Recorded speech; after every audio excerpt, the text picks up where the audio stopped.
Welcome back, everyone. Ready for another deep dive? Always. Good. Today we're heading back to the early 1900s, New Mexico and Colorado, kind of that Wild West era. Oh, yeah?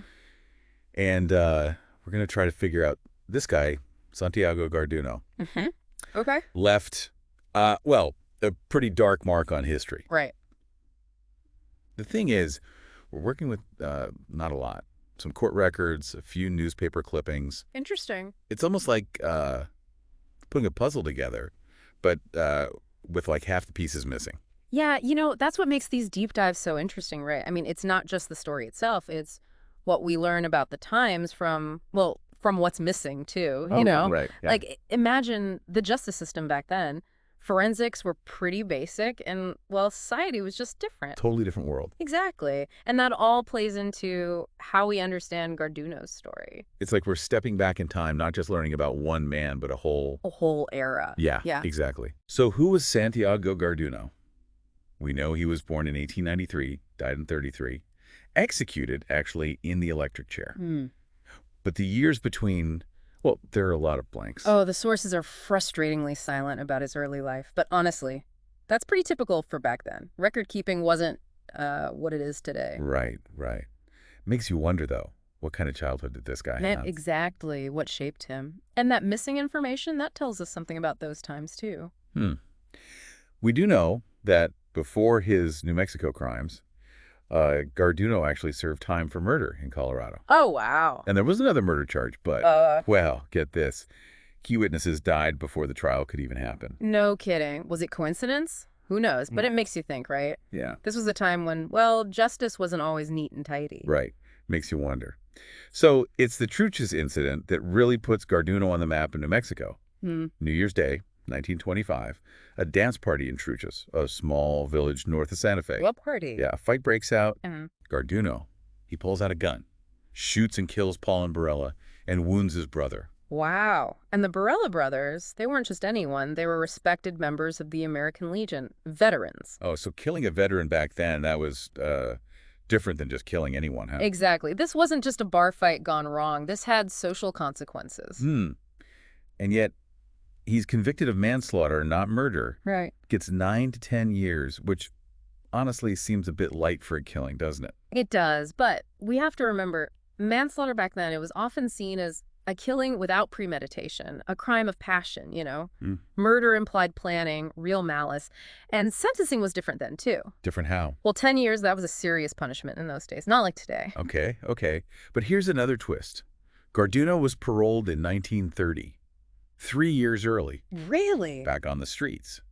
And that's where things take a darker turn. Oh, boy. What'd he do?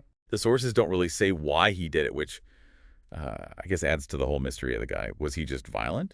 Or did he have some, I don't know, messed up sense of justice? Hard to say. It's unsettling. So fast forward to October 1932, Garduno poisons his 16-year-old stepson, Philemon Martinez, with strychnine-laced whiskey. Strychnine? Oh, that's awful. Horrible way to go. Excruciating muscle spasms, convulsions, just awful. This wasn't just a killing. It was, it was cool. And this time, it's first-degree murder. Jury doesn't hesitate, gives him the death sentence. Wow. No mercy. Nope.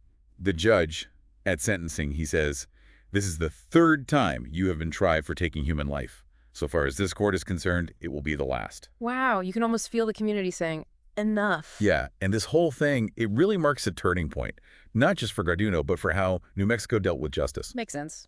Early 1930s, the electric chair was still kind of new, seen as more humane than hanging. Really. Humane.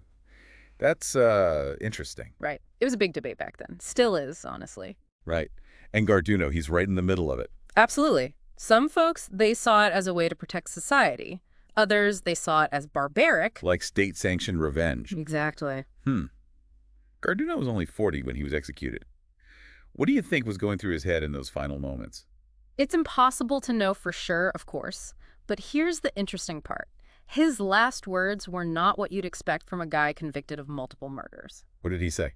He said, and I quote, "I forgive everyone for whatever has been done. I hold no malice."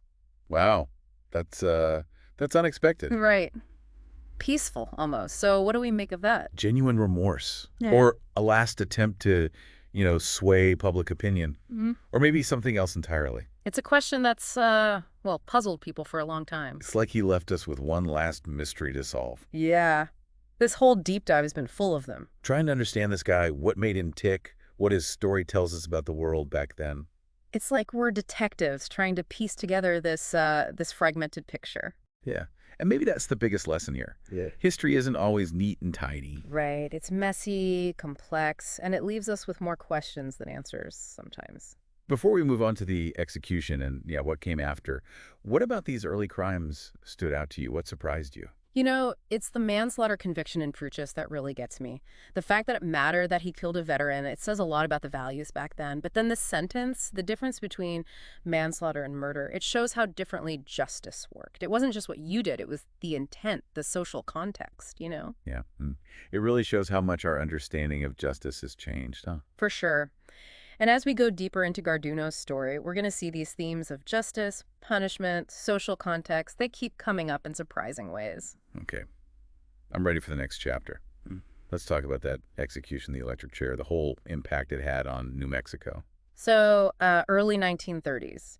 New Mexico, they're switching things up, going from hanging to the electric chair. Yeah. And Garduno is one of the first to face this new method. July 21st, 1933, New Mexico State Penitentiary. Can you imagine? Oh, I bet the atmosphere was intense. It was a big deal. I bet. And the electric chair, they considered this more humane. Yeah, they did. Humane. It makes you wonder if people really believed that back then, or if it was just, I don't know, the thing to say. It's a good question. Capital punishment, it was a huge debate then, still is, really. And Garduno, his case, it was right in the middle of it all. Oh, yeah. Some folks, they saw it as, as necessary, a way to keep society safe. Right. Others, they thought it was barbaric. Like revenge, basically. Yeah, exactly. State-sanctioned revenge. Garduno was only 40 when they executed him. What do you think what was going through his mind those last few moments? Who knows, really? But here's the thing that always gets me. His last words. Not what you'd expect from a guy like him. Ooh, what'd he say? I forgive everyone for whatever has been done. I hold no malice. Wow.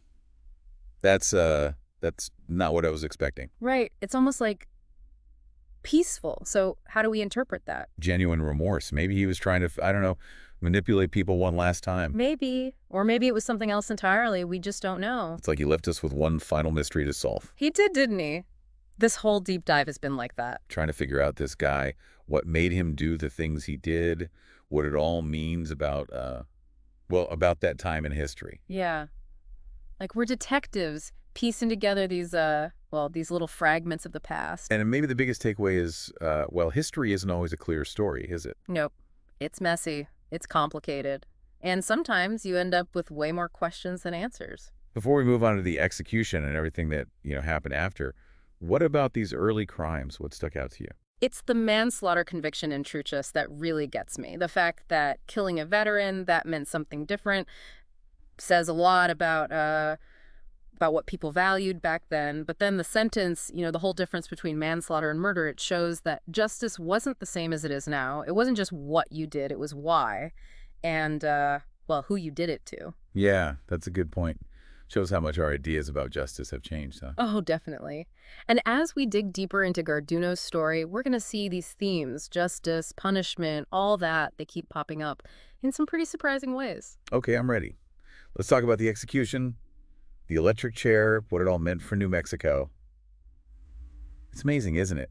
How much we can learn from just a handful of old documents. Yeah, it really is. We're talking about stuff that happened over 100 years ago, but it still feels, relevant. Oh, absolutely. And one thing that really stands out to me is how different our views on crime and punishment are today.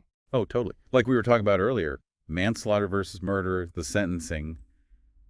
What might have been 10 years back then, could be a life sentence now. Exactly. And the whole idea of justice, it was different. Back then it was more about retribution, an eye for an eye. Right. Today, we're more focused on, rehabilitation, trying to understand why people commit crimes. Which makes Garduno's last words even more interesting, right?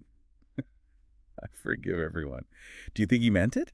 Or was he trying to, control the narrative one last time? It's hard to say, but it highlights something we've been talking about this whole time. And you think, we can never really know what was going on in someone's mind, right? Hmm. We can look at their actions, the laws of their time, but their inner world, that's a mystery. It makes you think about all the stories we don't hear, the perspectives that were never written down, Mm. especially from those who didn't have a voice. Yeah, it's like we're only seeing a tiny piece of the puzzle. But even that tiny piece, it can teach us so much.